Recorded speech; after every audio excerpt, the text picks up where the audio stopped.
दोस्तों 3 से 5 दिसंबर के बीच में 3 आईपीओ अभी ओपन रहेंगे। मीशो का आईपीओ, विद्या वायर्स का आईपीओ और एक्वस लिमिटेड का आईपीओ। आपको कौन सा अप्लाई करना चाहिए, किसमें लिस्टिंग गेन अच्छे मिल सकते हैं, इस वीडियो में बात करेंगे अगले 3 से 4 मिनट में। तो चलिए एक एक करके समझते हैं। देखो, इस वीडियो में कुछ भी फालतू का डेटा हम शेयर नहीं करेंगे, मतलब इसके बारे में बात नहीं करेंगे, क्योंकि जब हमें लिस्टिंग गेन के लिए ही अप्लाई करना है तो जो चीजें काम की हैं हम वही देखेंगे। डेट्स की बात करें तो पहले ही बता देता हूँ, 3 से 5 दिसंबर तक ओपन रहेगा और अलॉटमेंट और लिस्टिंग डेट जो है वो ऑलमोस्ट अभी की सेम है। ठीक है, उसके बाद बात करते हैं कि रिटेल कैटेगरी में मोस्टली फोकस जो है वो रिटेल कैटेगरी पे रहता है, क्योंकि मोस्टली ऑडियंस जो है वो आई थिंक अपना रिटेल ही है। तो रिटेल में वही 14 से 15 हजार के बीच में आप एक लोट के लिए अप्लाई कर सकते हो। ये सभी में सेम रहेगा, तो मैं बार बार 3 बार बताऊंगा, आपका भी टाइम वेस्ट होगा, मेरा भी होगा, राइट।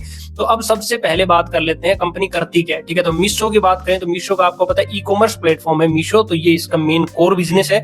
और इसी के साथ में अब इसका हम देख लेते हैं फाइनेंशियल्स। ठीक है, कंपनी प्रॉफिट में है, लॉस में है, क्या है, ये इंपॉर्टेंट डेटा होता है। तो 2023, 24, 25 का डेटा है। यहाँ पे रेवेन्यू की बात करें तो देखो 2023 में 5,897 करोड़ का रेवेन्यू था, बढ़ के 2024 में हो गया 7,859। 25 में ये इंक्रीज होके हो गया लगभग 9900 करोड़। ठीक है, तो ये लगातार इंक्रीज हो रहा है। लेकिन प्रॉफिट आफ्टर टैक्स की अगर बात करें तो देखो, प्रॉफिट आफ्टर टैक्स 2023 में था 1671 करोड़, 2024 में कम हुआ 327 करोड़ पे आ गया, लेकिन 25 में फिर से 3941 करोड़ हो गया। मतलब कि देखो, ओवरऑल कंपनी जो है वो लॉस में है, अभी प्रॉफिटेबल नहीं हुई है। लेकिन इसका ग्रे मार्केट प्रीमियम जो है वो खतरनाक है, मतलब कि तीनों में इसका ग्रे मार्केट प्रीमियम जो है वो सबसे ज्यादा है। कंपनी टोटल 5421 करोड़ रुपए रेज कर रही है इस आईपीओ के थ्रू। ग्रे मार्केट प्रीमियम अभी 38% के आसपास है, 38.74%। आज 2 तारीख को वीडियो रिकॉर्ड हो रहा है।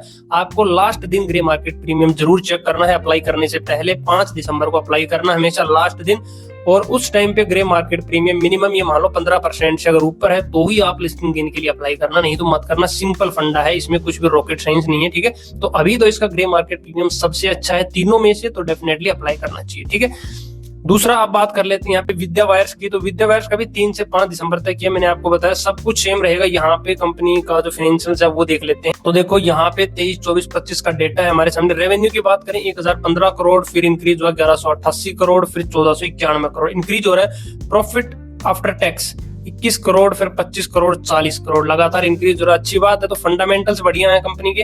करती क्या है भाई, वायर के बिजनेस में है। कॉपर और एल्यूमिनियम वायर जो है ये बेसिकली कंपनी बनाती है। ठीक है, अब बात करें हम इसके ग्रे मार्केट प्रीमियम की तो 11.5% के आसपास इसका ग्रे मार्केट प्रीमियम फिलहाल। लास्ट दिन चेक करेंगे 15% के आसपास अगर रहता है, 10 से 15 के बीच में भी है तो कोई दिक्कत नहीं है, अगर फंडामेंटल सही है तो, है ना। तो ये उसमें हम यहाँ पे अप्लाई कर सकते हैं। ठीक है, और टोटल इशू की बात करें तो लगभग इसमें सिर्फ 300 करोड़ जो है वो कंपनी रेज कर रही है इस आईपीओ के थ्रू। ओके, और तीसरे की अगर हम बात करें तो एक्वस लिमिटेड है, तो इसका भी 3 से 5 दिसंबर तक ओपन रहेगा। कंपनी के फाइनेंशियल्स की बात करें और टोटल इश्यू साइज इसमें 921 करोड़ रहेगा यहाँ पे।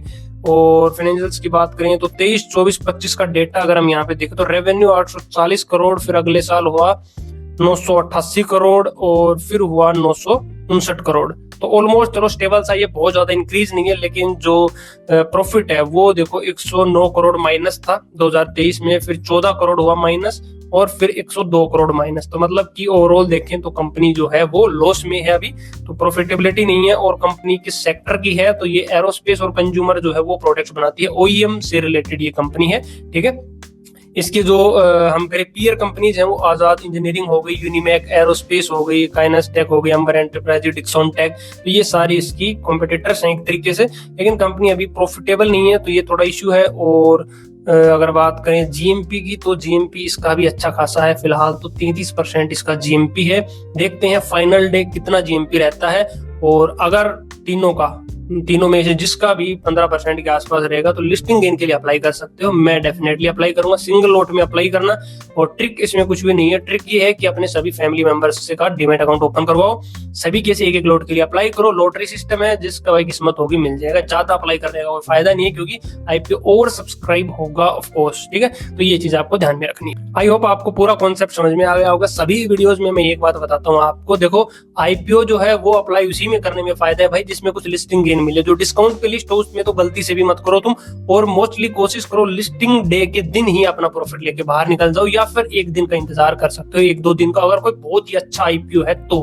नहीं तो सेम डे लिस्टिंग गेन जितना मिल रहा है अपना लो, चुपके से बाहर आ जाए, क्योंकि पहली बात तो लगता ही नहीं है, लगता है तो फिर बाद में वो कम हो जाए और 100 चीजें हैं, तो उसमें ज्यादा अपने को नहीं जाना। ज्यादा दिमाग लगाओगे तो मार खाओगे। इस चीज को हमेशा याद रखना, जितना सिंपल और सरल तरीके से जो पैसा बन सकता है वो उतना कॉम्प्लेक्स स्ट्रेटजी लगाओगे, कुछ देखोगे तो कोई फायदा नहीं है। सिंपली जिसका ग्रे मार्केट प्रीमियम जो है वो 15% के आसपास हो फाइनल डे, उसमें अप्लाई कर सकते हो। फंडामेंटल थोड़े से एक बार देख लेना बस, बाकी कुछ ज्यादा देखने की जरूरत नहीं है। आई होप आपको पूरा कॉन्सेप्ट क्लियर हो गया। कोई भी डाउट है कमेंट सेक्शन में पूछ सकते हो। ऐसे वीडियोज के लिए चैनल को सब्सक्राइब करके नोटिफिकेशन बेल दबा दो ताकि सारी वीडियोज आपको टाइम पे मिलते रहे।